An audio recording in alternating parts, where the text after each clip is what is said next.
아이들이 놀이터에서 신나게 놀이하면서 놀다가 갑자기 여학생 하나하고 남학생 하나가 죽었어요.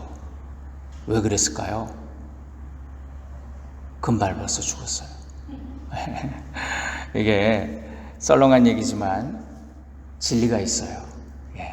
오징어 게임이라고 하는 드라마가 유행을 했는데, 여러분, 우리 인생에도 밟으면 안 되는 금이 있어요. 금한다, 그런 뜻이죠.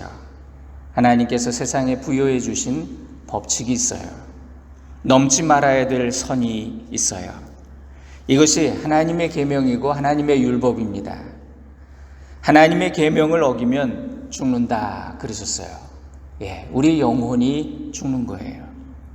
죄의 값은 사망이라 그러셨습니다.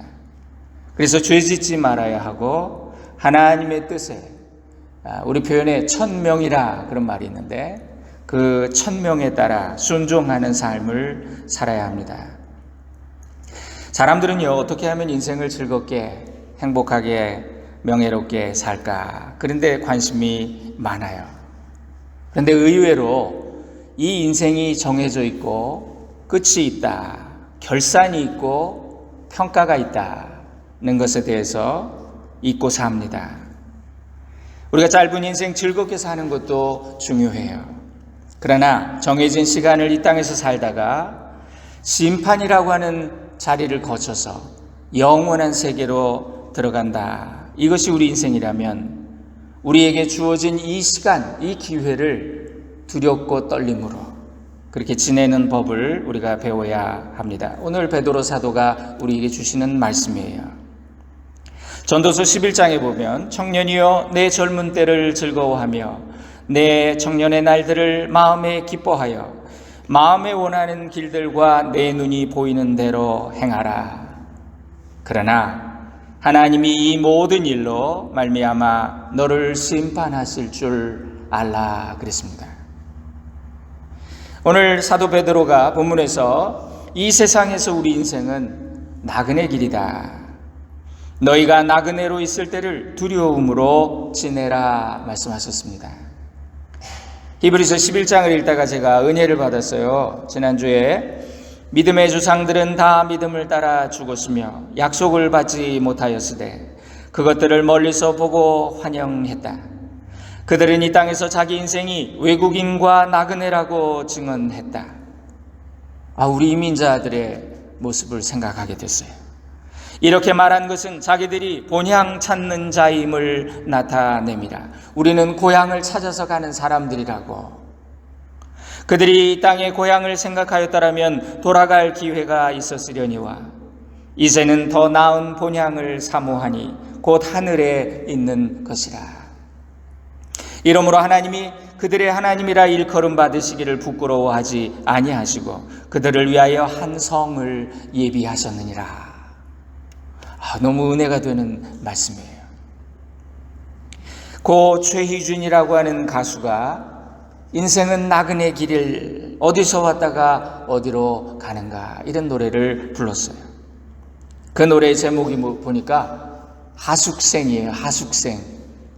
우리 인생은 하숙생이래요. 베드로 사도가 인생을 두려운 마음으로 살아가라 한 그 이유는 우리 인생이 아직 미완성이기 때문이라는 거예요. 우리는 아직 고향에 이르지 못했다. We are not home yet 그러잖아요. 우리가 아직 집에 오지 못했다는 거예요. 우리가 본향에 이르기 전까지는 모든 것이 불완전해서 진정한 평안이 있을 수 없어요. 이 땅에서는 잠시 누리는 기쁨이고 평안일 뿐이라는 거죠. 그래서 야고보 4장에 보니까요, 들으라 너희 중에 말하기를 오늘이나 내일이나 우리가 어떤 도시에 가서 거기서 1년을 머물며 장사하여 이익을 보리라 하는 자들아. 이게 우리 인생이잖아요, 그죠? 계획 세우고 이렇게 해야지. 내일 일을 너희가 알지 못하는도다. 너희 생명이 무엇이냐? 너희는 잠깐 보이다가 없어지는 안개니라 그랬어요. 그래서 인생은 일장춘몽이라고. 이 나그네 생활 속에서 우리가 잠시 누리는 행복은 하나의 어떻게 보면 꿈 같은 거, 하나의 착각 같은 거, 그 즐거움과 사랑과 행복이 마귀의 속임수가 될 수도 있다는 거예요. 그러므로 두려워하며 긴장하며 살래요.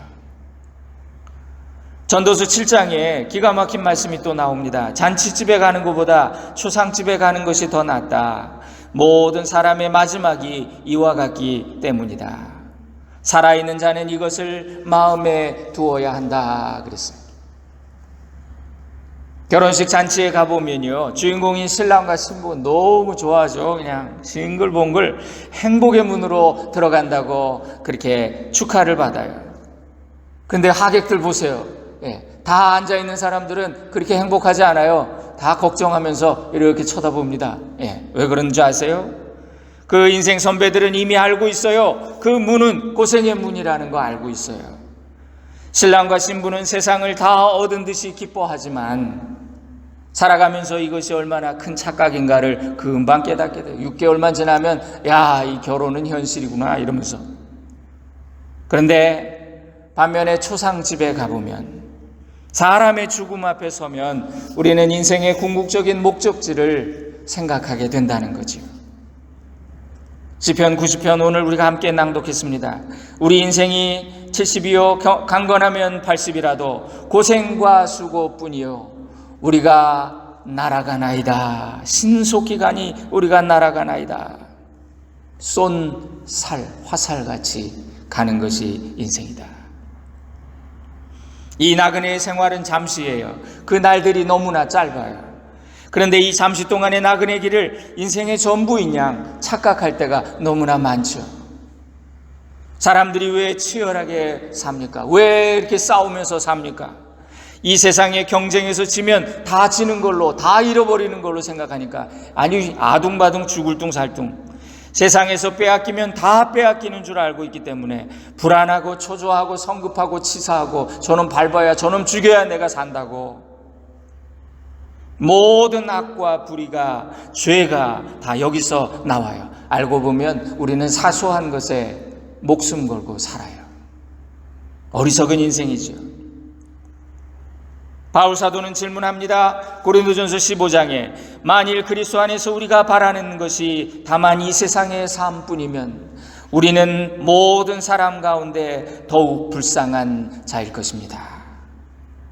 우리에게는 다른 소망이 있다고, 우리에게는 돌아갈 본향이 있다고, 때문에 인생의 나그네 그 길에서 길지 않은 그 시간을 조금 더 조심하고 두려운 마음으로 살아야 된다고 바울도 똑같이 말씀하셨어요. 말씀은 이 두려워함으로 지내라, 이 말씀은 무슨 공포심에 사로잡혀서 아무것도 하지 말라는 얘기가 아니죠. 두렵고 떨림으로 너희의 구원을 이루라, 항상 깨어있으라, 그런 얘기죠. 하나님의 약속의 말씀을 믿고 의롭고 담대하게 살아라, 그런 말씀이에요. 오늘 본문에서 사도는 우리 인생의 나그네 길에서 네 가지 조언을 해주고 계세요. 첫째는요, 나그네로 사는 동안 근신하며 은혜를 온전히 바라라, 그렇게 말씀해요. 13절입니다. 그러므로 너희 마음의 허리를 동이고 근신하여 예수 그리스도께서 나타나실 때에 너희에게 가져다 주실 은혜를 온전히 바랄지어다. 이게 믿음이라는 거예요. 마음의 허리를 동이고 근신해서 그리스도 예수님이 주실 은혜를 사모하라고. 믿음은 우리가 나그네로 있을 동안에 준비해야 될 가장 값진 재산입니다. 바울은 이렇게 고백했어요. 나의 달려갈 길을 마치고 믿음을 지켰으니 이제 후로는 내게 생명의 면류관이 예비되어 있다. 나그네 길, 이 인생길은 마치 달리기 마라톤을 하는 것과 같은데, 마라톤 끝에 이제 선두로 뛰어가다가 이제 결승점이 얼마 남지 않았는데 내게 씌워질 그 승리의 월계관을, 그걸 바라보면서 뛴다는 거예요. 지금 여기서 쉴 수 없다는 거예요. 나그네 길, 인생길 달리기 경주와 같아서 지금이 기회고 이 경주가 끝나면 그 기회도 끝난다는 거예요. 데살로니가전서 1장에 보니까 우리의 믿음은 죽은 자들 가운데서 다시 살리신 하나님의 아들이 하늘로부터 강림하실 것을 기다리는 것이며 그랬어요. 재림을 기다리는 것이 우리의 믿음이다. 그리스도는 장래의 노하심에서 우리를 건지시는 분이시라. 장래의 노하심이 뭐예요? 하나님의 진노와 심판이죠. 세상의 심판이 반드시 있을 것인데 하나님은 우리의 나그네 생활을 너 어떻게 보냈느냐 이제 평가해보자 그러신다는 거예요. 그 심판이 얼마나 무서운 것인지 성경은 이렇게 말씀합니다. 누가복음 21장에 그때의 사람들이 세상에 임할 일을 생각하고 무서워함으로 기절하리니 그랬어요. 심판은 기절할 만큼 무서운 거예요. 그런데 이렇게 무서운 심판의 날이 이 땅에서 믿음을 준비한 자들에게는 칭찬의 날이고 승리의 날이고 희망의 날이고 시상식이고 월계관을 쓰는 날이고 말이죠. 상 받는 날이 될 것이라고 그렇게 말씀해 주시는 거예요. 오직 믿음으로만 우리가 천국 본향에 갈 수 있는데 이 세상은 임시 거처고 지나가는 나그네의 길인데 내 집이 아닌데 여러분 편할 날이 없다는 그런 마음으로 내 집은 완전하고 영원한 하나님의 나라라고 천국에 있다고 믿으면서 나그네라고 생각하는 그 긴장과 그 두려움, 근신하며 은혜를 사모하며 천국 갈 믿음을 준비하라고 그렇게 사도가 말씀해 주시는 거예요. 두 번째로 나그네로 있는 동안 우리의 행실에 거룩한 자가 되도록 힘쓰라 그러셨습니다. 행실에 거룩한 자가 되라. 너희를 부르신 거룩한 이처럼 너희도 모든 행실에 거룩한 자가 되라. 15절이에요. 주님은 내가 거룩하니 너희도 거룩하라. 내가 온전하니 너희도 온전하라 그러셨어요. 과거에 우리가 몰랐지만 이제는 하나님을 아는 자이기 때문에 그 성품을 닮아야 된다는 거죠. 하나님은 거룩하신 분이기 때문에 거룩하다는 건 구별됐다, 깨끗하다, 온전하다 그런 의미거든요. 더러우면은 깨끗한데 갈 수가 없잖아요. 우리가 거룩해지는 방법이 뭘까요? 무엇으로 거룩을 이룰 수 있을까? 그래서 구약에서는 동물의 제사를 통해 그 희생의 피를 몸에 바름으로 죄를 씻고 거룩해질 수 있었어요. 하나님의 어린 양으로 세상 죄를 지고 가신 예수님이 오신 이후에 그분의 그 단번에 드리신 그 희생 제사 때문에 우리는 더 이상 동물을 잡아서 제사 드리지 않습니다. 대신 그리스도의 십자가 복음 그 말씀과 기도로 거룩해지느니라 그러셨거든요. 하나님의 말씀과 기도로 거룩하여짐이니라. 디모데전서 4장. 우리가 예수 믿고 하나님과의 관계가 새로워졌습니다. 그러면 하나님과 가까이 하며 하나님과 교제하며 하나님과 친밀해질 때 우리가 거룩해진다는 거예요. 그렇게 하려면 날마다 말씀과 기도로 생활해야죠. 세상에서도 꼭 필요한 모임이라고 생각하면 우리가 먼 길이라도 계획을 세워서 준비해서 가잖아요. 그죠? 그렇다면 우리의 영혼을 위한 투자 우리가 게을리할 수 없습니다.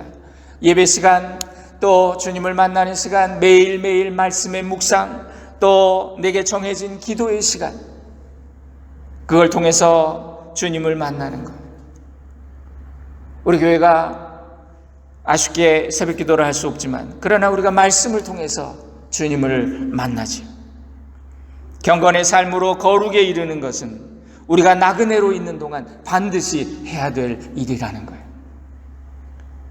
세 번째, 나그네로 있는 동안 시간을 소중히 알고 아껴라 그렇게 말씀해요.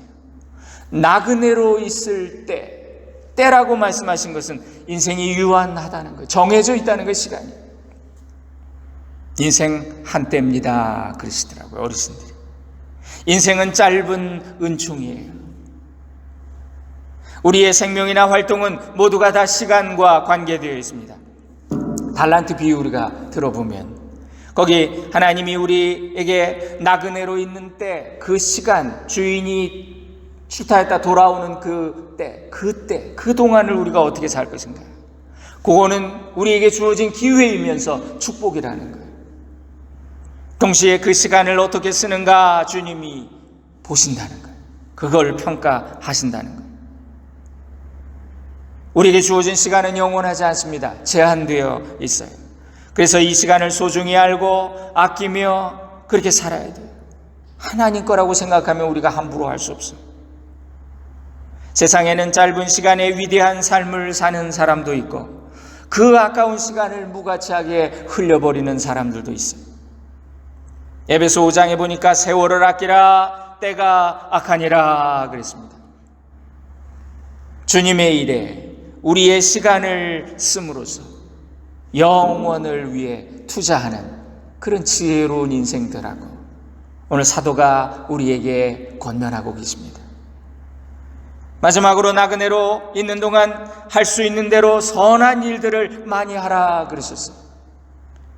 15절에 모든 행실에 거룩한 자가 되라 그랬고 17절에 하나님은 각 사람의 행위대로 심판하시는 분이시다 그랬어요. 이 땅에서 우리가 하나님께 행한 선만이 영원히 남을 거예요. 솔로몬 왕이 그 모든 부귀와 영화와 권력을 다 누려본 후에 전도서 3장에 이렇게 고백했습니다. 사람이 사는 동안 힘써 선을 행하는 것보다 더 좋은 것이 없는 줄을 내가 알았노라. 다 누려봐도 다 소용없고 헛되고 했더니 모든 것이 헛되도다. 그런데 선을 행하는 것보다 더 좋은 것이 없는 걸 내가 깨달았다. 계시록 19장에는 그에게 빛나고 깨끗한 세마포 옷을 입도록 허락하셨으니 이거는 뭐냐면요, 그리스도의 신부 우리 성도들이 마지막 때에 주님을 만나 결혼식 잔치에 들어가는데 그때 우리가 입어야 될 옷이 있다는 거예요. 깨끗한 세마포 옷을 입도록 허락하셨으니 이 세마포 옷은 성도들의 옳은 행실이로다. 어린 양 그리스도의 신부는 깨끗한 세마포 옷을 입어야 된대요. 성도들이 이 세상에서 준비해야 될 것이 뭐냐? 이 옳은 행실 선행을 통해 믿음의 열매로 거룩하고 깨끗한 세마포 옷을 준비하는 것. 이것이 후손과 후세에게까지 본이 되고 덕이 되고 또 하나님 앞에 가서는 상급이 되고 칭찬이 될 것이라고. 이러한 보상은 하나님이 친히 약속해 주신 거예요. 나그네 생활을 두려움으로 지낸다는 것은 열심히 선을 행하라는 거예요. 옳은 일을 하라는 거예요. 베드로전서 3장에 너희가 열심으로 선을 행하면 누가 너희를 해하겠느냐. 하나님 앞에서 오직 선한 일만 하면서 살겠다고 내가 결심한다면 나는 두려워할 것이 없어지죠. 여러분, 우리가 과거에 이해하지 못하던 것들이 기술이 자꾸 발전하니까 이해가 되는 일들, 그런 게 너무 많아요. 예전에는 허무맹랑해 보이던 것들이 이게 과학의 발전을 통해서 이해가 돼요. 제가 군대 처음 군목으로 갔을 때 제일 부러운 게 뭐냐면 연락이 안 되니까 핸드폰 들고 다니던 사람이 그렇게 부러운 거예요. 그때는 카폰, 핸드폰 이거 부자들의 전유물이었습니다. 근데 이제는 아이들까지 다 손안에 무전기, 컴퓨터를 하나 다 들고 다니잖아요. 저희가 어릴 때 드라마에서 전격 제트 작전이라는 그런 게 있었는데 이놈의 차가 말이죠, 부르면 와 막 야 기트 와 그러면 어디 있어 딱 지가 나타난다고. 야, 허무맹랑하다. 저런 게 어딨냐. 지금 그런 세상이 됐잖아요. 예. 주차장에서 딱 누르면 나 있는 대로 와 차가.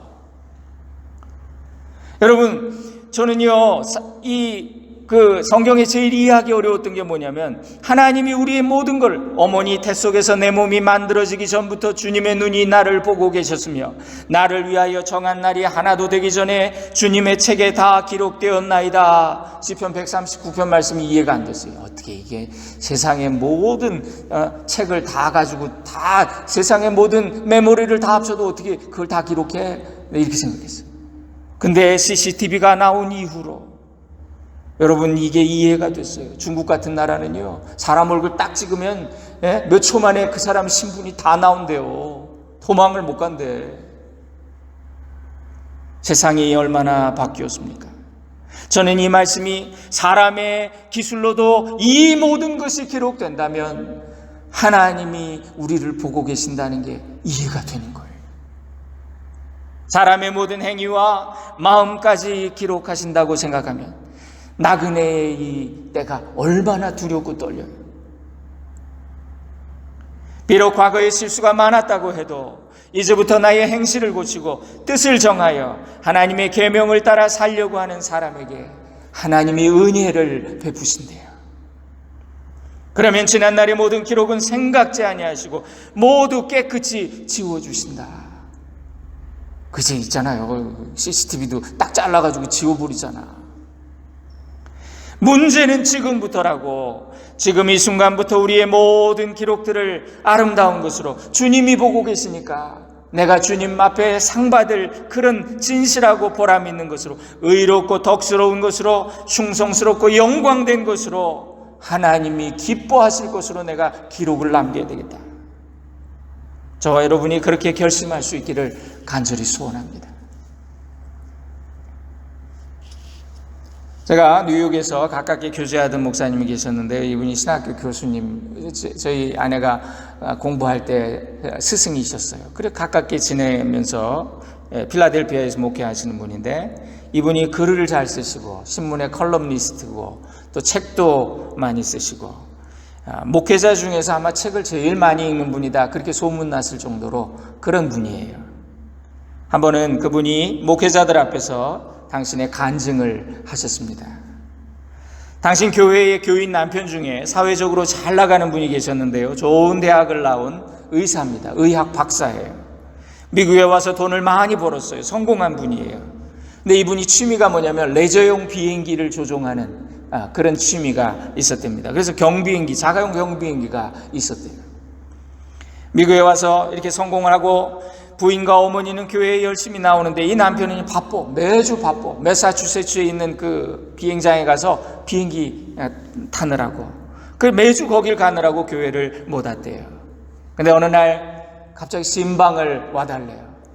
그래서 그 집에 갔더니 남편이 직접 맞아주면서 이 목사 앞에서 그러더라는 거예요. 내가 이제부터 결심을 했다고. 교회 잘 다니기로 결심을 했다고. 그래서 웬일인가 그랬더니, 사실은 목사님, 제가 건강검진을 했더니 암 선고를 받았어요. 이제 2주 후에 내가 수술을 합니다. 기도해 주세요. 그래서 수술하는 당일날 여러분 모든 전교인들한테 광고를 해가지고 금식하면서 우리 이분을 위해서 기도해 주자고. 여러분, 사람은 아이쿠 하는 순간에 하나님을 찾아요. 그때부터 이분이 얼마나 결심을 단단하게 했는지 비행기도 팔아버리고 말이죠, 기도 열심히 하더래요. 그렇게 해서 수술을 하고 키모를 받고 기적적으로 회복이 됐어요. 볼 때마다 얼굴이 나날이 좋아지고 이제 살이 붓고 다 낫대요. 어느 날 완치 판정을 받았어요. 그랬더니 6개월 만에 다시 비행기를 사가지고 교회를 안 나오더래요. 목사님 안타까워서. 근데 얼마 후에 또 더 안타까운 소식이 들려왔어요. 암이 재발했다고. 병원에 입원했는데 상태가 안 좋다고. 와달라고. 목사님 와달라고. 가보니까 이미 의학적으로 손쓸 수 없는 단계가 돼버렸어요. 목사님이 병원에 갔는데 병상에서 그분이 숨을 몰아쉬면서 자기에게 이렇게 말하더라는 거예요. 목사님, 나 죽기 싫어요. 여기 지금 내 주변에 시커먼 것들이 와 있어요. 나 지옥 가기 싫어요. 그러더래요. 그런 이야기를 나누던 중에 당신이 보는 앞에서 그분이 운명하셨어요. 이 목사님은 이런 광경을 처음 보셨답니다. 목사들이 임종을 많이 하거든요. 이런 특별한 경험을 하신 거예요, 이분이. 당신은 흔히 죽기 전에 흰옷 입은 천사들이 와서 데려간다는 얘기는 많이 들었는데 정말 이런 죽음도 있구나. 무섭다는 생각이 들더래요. 장례식에서 가족들에게는 차마 이렇게 말을 이 말을 어떻게 하겠어요, 가족들한테. 근데 이게 너무나 답답하고, 이분이 아주 지적인 분이거든요. 책 많이 읽는 분인데 당신이 이걸 직접 목격하고 나니까 자기 생각이 바뀌었대요. 내가 목회를 정말 제대로 해야 되겠구나, 그런 생각이 드시더래요. 그래서 목회자들 앞에서 목사들이 설교 똑바로 해야 된다고, 뭐 사람들 눈치나 보고 비유나 맞추려고 그런 설교, 가려운 데만 긁어주는 그런 목회하지 말라고.